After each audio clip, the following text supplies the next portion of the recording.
Hello there. Today I'm very excited to be able to show you a wine from the Jura region. This is Domaine du Pelican from the Arbois. It's from a vineyard called Grand Curoulet, and it's a Savagnin Ouille from 2019. So we're in eastern France, in the Jura region. Arbois, the biggest and probably the best known of the appellations of Jura.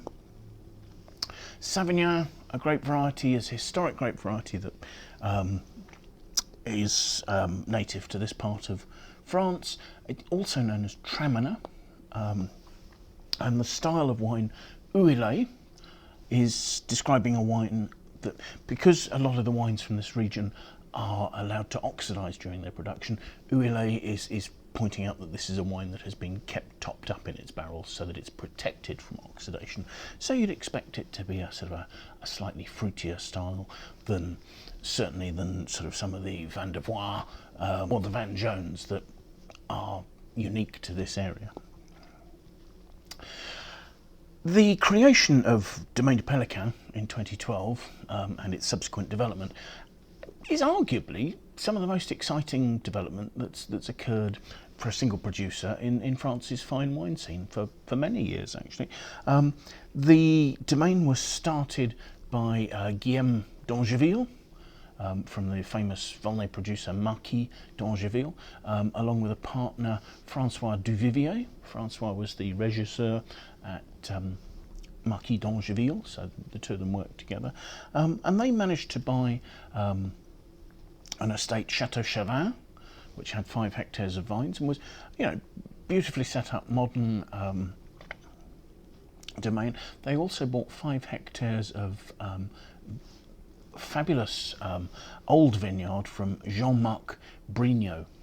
Unfortunately, these older vines, some of them 60 years old, had been somewhat neglected, so eventually they had to be replanted. Following on from that in 2014, the duo again pulled off quite a coup when they bought 5 hectares of vines from somebody called Jacques Pouffny.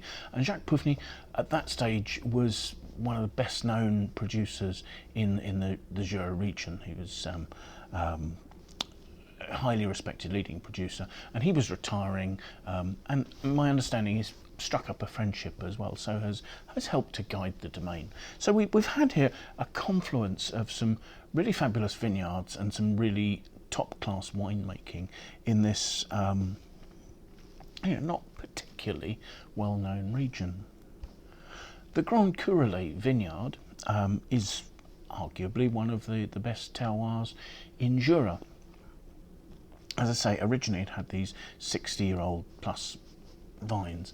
Unfortunately, as I say, in 2015 they had to pull them out, but it was replanted, and I suppose 2019 is the beginning of a resurgence of the wines from that vineyard. The plantings are 2/3 Savagnin to 1/3 Chardonnay. This, however, is pure Savagnin.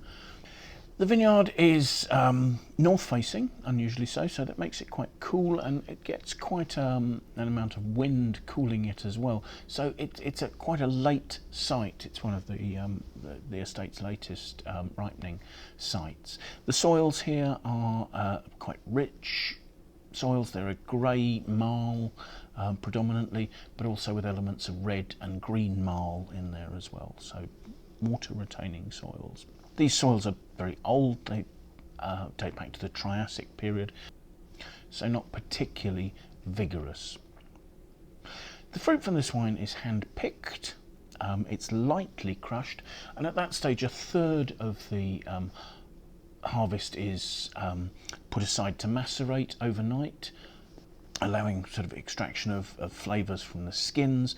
The balance, and after its maceration, the rest of it ferments in oak barrels and foudre, and then goes on to spend a year maturing in 500-litre oak casks.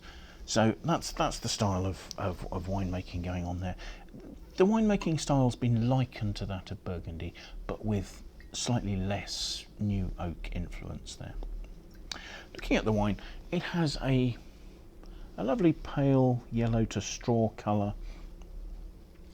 Swirling it, It's going into the glass reasonably well. It's a 14% alcohol wine, and it's giving us some tears there quite readily. The aromas. The aromas have a sort of an apple and pear richness, almost sort of moving to a slightly less ripe peach note. But there's an underlying minerality, but also there's a slight sort of struck match fermentation aroma in there. So some complexity, but nice intensity. There's a lovely sort of lift to the fruit there. So let's have a taste and see what we make of that.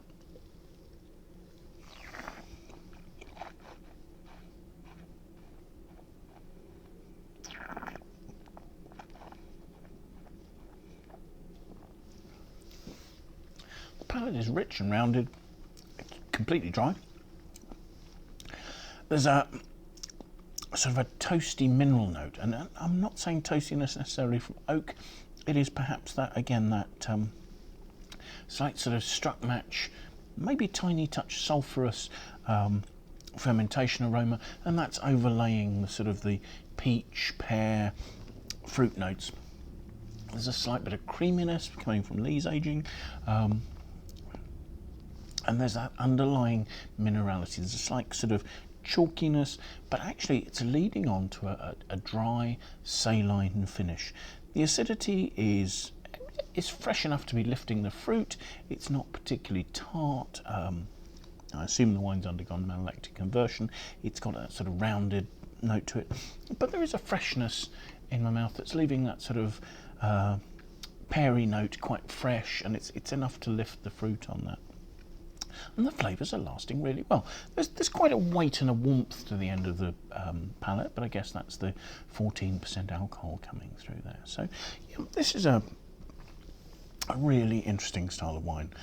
It's got enough body, but I could see the slightly salty, slightly creamy notes matching beautifully with something like Comté cheese. I think that would be a stunning pairing there. But thank you for watching. Hope you found the video of interest. Please do, if you did, like and share it with your friends. Do leave us your comments. We'd love to know what you think of the video or of the wines. But most importantly, I hope you'll take the time to join us again for another tasting really soon. Goodbye.